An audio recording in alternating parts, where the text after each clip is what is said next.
Hello everyone, welcome in my YouTube channel Nursing with Manu. So today we will discuss about Guillain-Barré syndrome.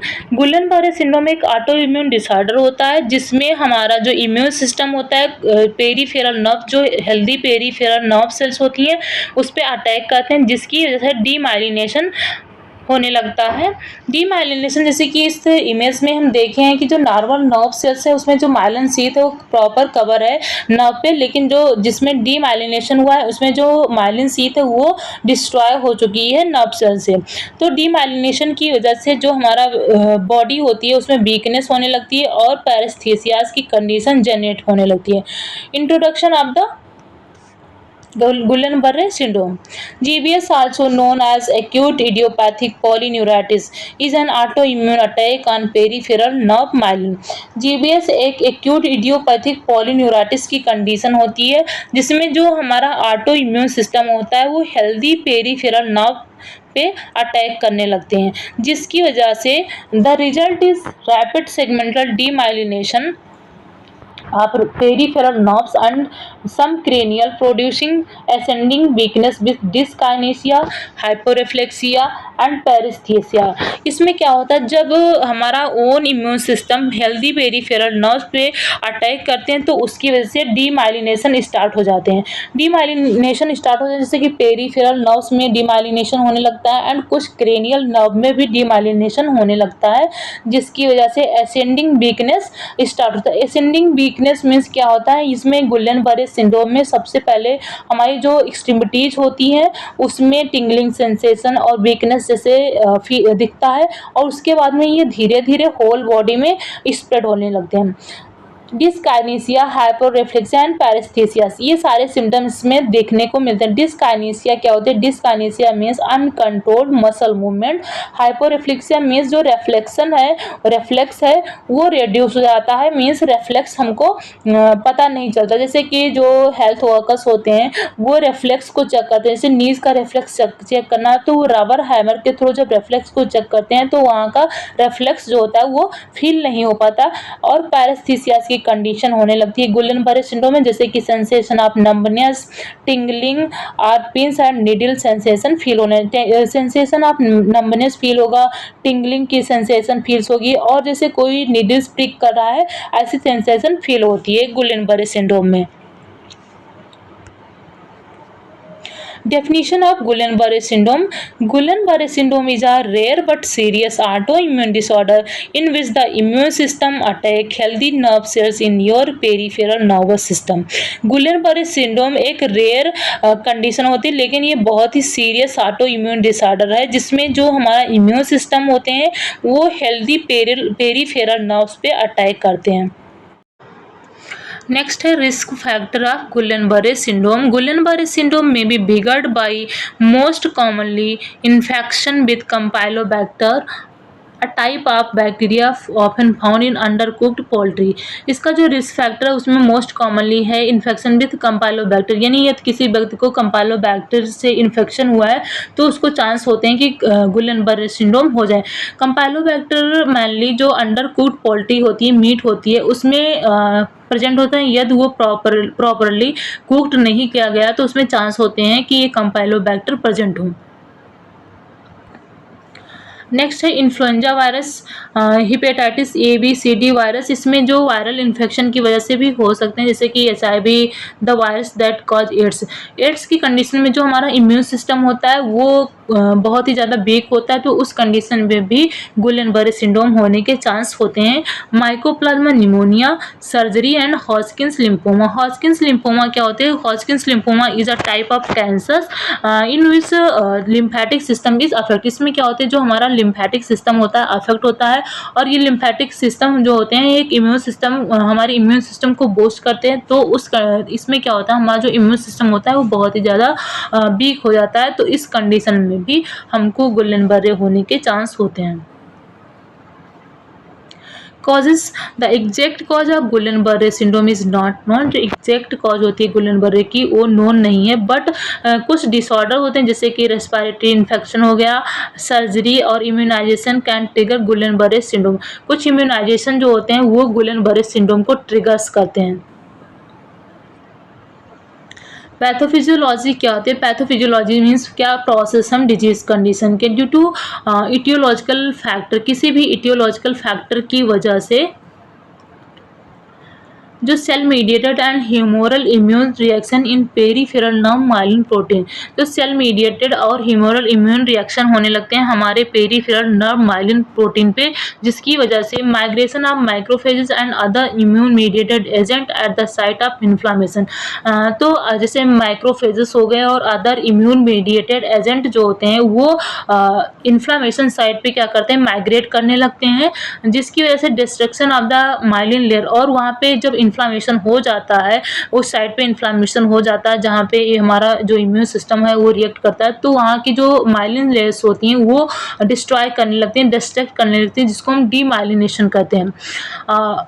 Next है interruption of nerve conduction. जब demyelination हो जाता है तो उसकी वजह से जो कंडक्शन होता है वो भी इंटरप्ट होने लगता है, कि क्योंकि जो माइलिन शीट्स होती हैं वो कंडक्शन में हेल्प करती हैं, मीन्स हमारे जो नर्व स्टिमुलेशन होते हैं उसमें हेल्प करते हैं, लेकिन जब उसमें डिस्ट्रक्शन हो जाता है तो वो प्रॉपर कंडक्शन नहीं कर पाती हैं, जिसकी वजह से वीकनेस विद डिस्काइनेसिया, हाइपोरेफ्लेक्सिया एंड पैरेस्थीसियास, जिसमें क्या होता है जब डिस्ट्रक्शन होने लगता है माइलिन शीथ की हो जाता है तो उसमें डिस्काइनेसिया होने लगते हैं, हाइपोरेफ्लेक्सिया एंड पैरेस्थीसियास की कंडीशन जनरेट हो जाती है। Clinical manifestation sign and symptoms क्या होते हैं? Pricking and needle sensation in the fingers, toes और रिस्ट। सबसे पहले इसमें जो क्लिनिकल मैनिफेस्टेशन हो देखने को मिलते हैं हमारे फिंगर्स में हो गया, टोज में एंड रिस्ट में प्रिकिंग की सेंसेशन और नीडल सेंसेशन फील होती है, यानी कोई जैसे लगता है कि फिंगर्स में कोई कुछ नुकीली चीज़ें प्रिक कर रहा हो, तो ऐसी सेंसेशन का फील होता है। Weakness in your legs that spread to your upper body, weakness होने लगता है लेग्स में और धीरे धीरे ये अपर बॉडी की तरफ स्प्रेड होने लगते हैं। अनस्टडी वॉकिंग और इनएबिलिटी टू वॉक और climb start. Unsteady walking means person जो होते हैं वो प्रॉपरली वॉक नहीं कर पाते, और क्लाइंबिंग स्टार्ट यानी उनके पाँव जो हाथ पाँव होते हैं उसमें क्लाइंबिंग स्टार्ट होने लगते हैं, जो मसल्स होती हैं वो स्टिफ होने लगती हैं। Difficulty with eye or facial movements including speaking, chewing, swallowing. Patient को आई मूवमेंट और फेशियल मूवमेंट जैसे कि स्पीकिंग में, च्यूइंग में कोई चीज़ च्यूइंग करनी चबानी हो, स्वेलिंग में मीन्स कोई चीज़ निगलना हो तो उसको डिफ़िकल्टी होने लगती है, यानी कि वो प्रॉपर वर्क नहीं कर पाते हैं। सीवियर पेन दैट में फील एक्की और cramp like and may be verse at night. इसमें क्या होता है जब गुलेन-बरे सिंड्रोम होता है तो उस कंडीशन में सीवियर पेन होते हैं, और ये पेन क्रैम्प लाइक पेन होते हैं, ये मेनली नाइट में बहुत ही ज़्यादा वर्स होने लगते हैं। डिफ़िकल्टी विथ ब्लैडर कंट्रोल और बॉवल फंक्शन, हमारी जब हमारा जो मसल्स होता है वो उसमें कंट्रोलिंग नहीं होती, यानी ये मसल कंट्रोल नहीं होता, तो उस कंडीशन में ब्लैडर कंट्रोल में भी डिफ़िकल्टी होती है और बॉवल फंक्शन भी अफेक्ट करने लगते हैं। रैपिड हार्ट रेट भी रैपिड हो जाती है। लो और हाई ब्लड प्रेशर, और जो बॉडी का ब्लड प्रेशर है वो भी लो और हाई होने लगता है, क्योंकि जो हमारे बॉडी का मसल कंट्रोल है वो प्रॉपर नहीं है। डिफ़िकल्टी इन ब्रीदिंग में भी डिफ़िकल्टी होने लगती है। कॉम्प्लिकेशन, ये गुलेन-बरे सिंड्रोम हुआ है तो क्या क्या कॉम्प्लिकेशन हो सकते हैं? Guillain Barré syndrome affect the immune because nerves control the movement and body breathing difficulty. Guillain Barré syndrome की वजह से क्या होते हैं, हमारा जो इम्यून सिस्टम होते हैं अफेक्ट होते हैं, और इसमें जो हमारा नर्व्स मूवमेंट और बॉडी ब्रीदिंग डिफ़िकल्टी होने लगती है, क्योंकि जो कंट्रोलिंग होती है मूवमेंट की वो नहीं हो पाती है। रेसिडुअल नंबनेस और अदर सेंसेशन, और नंबनेस या फिर अदर सेंसेशन फील होना। Heart and blood pressure problem, व्यक्ति को हार्ट एंड ब्लड प्रेशर की प्रॉब्लम भी होने लगती है। पेन होना, bowel and bladder function problem होना एंड ब्लड क्लॉटिंग होने लगती है। नेक्स्ट है ट्रीटमेंट में फर्स्ट ट्रीटमेंट क्या करेंगे, इसमें हम प्लाज्मा एक्सचेंज करेंगे, जिसको हम क्या कहते हैं प्लाज्मा फेरेसिस।